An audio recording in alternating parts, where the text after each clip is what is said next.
Hello friends, welcome to our channel Satya GS classes. तो चलिए start करते हैं। भारतीय इतिहास की घटना चक्र के अंतर्गत हम पढ़ रहे हैं मध्यकालीन भारत का इतिहास। मध्यकालीन भारत के इतिहास में दिल्ली सल्तनत के अंतर्गत आज हम पढ़ेंगे लोधी वंश के बारे में। इसके पहले दिल्ली सल्तनत के 3 राजवंशों के बारे में हमने डिस्कस कर लिया है, जिनमें गुलाम वंश, तुगलक वंश और इसी के साथ साथ हमने खिलजी वंश की बात की थी। ठीक है, इन 3 वंशों को डिस्कस करने के बाद आज हम लोधी वंश के बारे में जो भी इंपॉर्टेंट फैक्ट हैं, जो भी PYQs हैं, उनको डिस्कस करेंगे। ठीक है, इससे बहुत सारे क्वेश्चन तो नहीं पूछे गए हैं, बट जितने भी पूछे गए हैं उनको हम अच्छे से डिस्कस कर लेते हैं। ठीक है, सबसे पहले हम जानते हैं लोधी वंश के संस्थापक के बारे में। लोधी वंश के संस्थापक कौन हैं?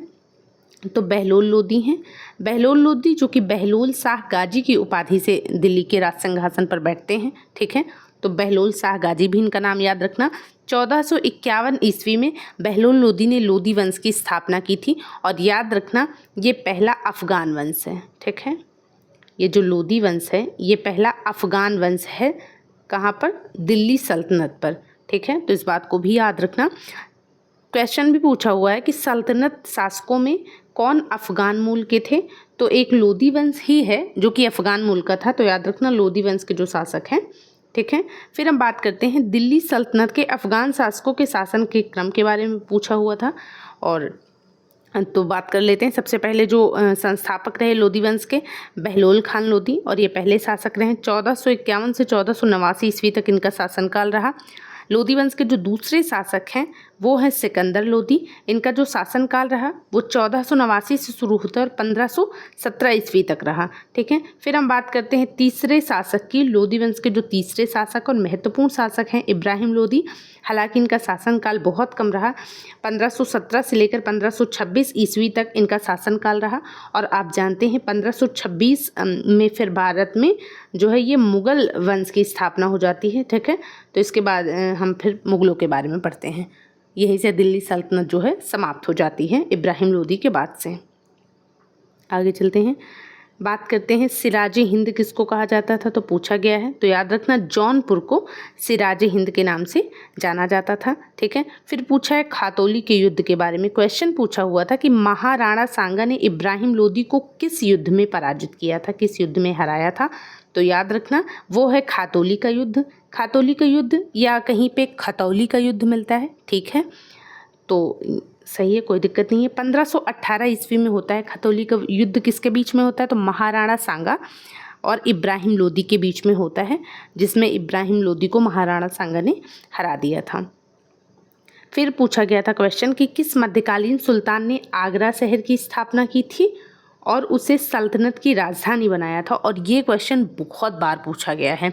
आगरा की स्थापना के बारे में कम से कम 8 बार क्वेश्चन पूछा गया है, तो इस बात को याद रखना कि आगरा शहर की स्थापना सिकंदर लोधी ने की थी और उन्होंने इसे राजधानी भी बनाया था। ठीक है, सिकंदर लोधी के बारे में बात कर लेते हैं। तो सिकंदर लोधी ने नाप का पैमाना जो है गजे सिकंदरी आरंभ किया था। बहुत इंपॉर्टेंट है, पूछा जाता है गजे सिकंदरी किस शासक ने आरंभ किया था? तो सिकंदर लोधी ने आरंभ किया था। इसके बाद याद रखना कि ये गुलरुखी उपनाम से कविताएं लिखता था। कौन?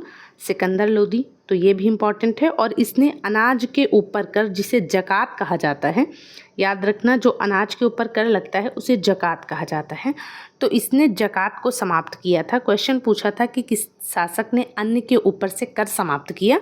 तो याद रखना वो किसने किया था? सिकंदर लोधी ने किया था। ठीक है, अनाज के ऊपर से जकात को समाप्त किया या कर को समाप्त किया था सिकंदर लोधी ने। फिर हम बात करते हैं, क्वेश्चन पूछा हुआ था दिल्ली सल्तनत पर शासन करने वाले राजवंशों के क्रम को लेकर के। तो बात करते हैं, सबसे पहले हम बात करते हैं गुलाम वंश की। ठीक है, गुलाम वंश का जो शासनकाल रहा 1206 से लेकर 1290 ईस्वी तक रहा, और ये सल्तनत का पहला वंश है। जिसके संस्थापक कौन थे? तो इसके संस्थापक जो है कुतुबुद्दीन ऐबक थे। फिर हम बात करते हैं खिलजी वंश की। खिलजी वंश 1290 से लेकर 1320 तक रहा। ठीक है, और ये भी याद रखना खिलजी वंश के संस्थापक कौन रहे? तो जलालुद्दीन खिलजी जो हैं ये खिलजी वंश के संस्थापक रहे। ठीक है, फिर हम बात करते हैं तुगलक वंश की। और दिल्ली सल्तनत पर सबसे अधिक वर्षों तक किसी ने शासन किया तो वो रहा तुगलक वंश। सबसे लंबा जो कार्यकाल रहा वो किसका रहा? वो तुगलक वंश का रहा। तुगलक वंश जो है 1320 से लेकर 1412 ईस्वी तक इनका शासनकाल रहा और गयासुद्दीन तुगलक जो है तुगलक वंश का जो है संस्थापक था। इसे मलिक गाजी भी कहा जाता है, तो ये भी याद रखना। सैयद वंश की बात करते हैं। 1414 से 1451 ईस्वी तक इसका शासनकाल रहा। बहुत छोटा शासनकाल रहा सैयद वंश का।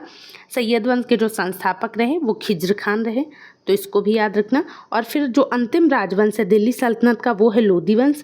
1451 से 1526 ईस्वी तक लोधी वंश रहा। मुख्यतः 3 शासकों ने लोधी वंश में शासन किया, जिनके बारे में हमने अभी बात की।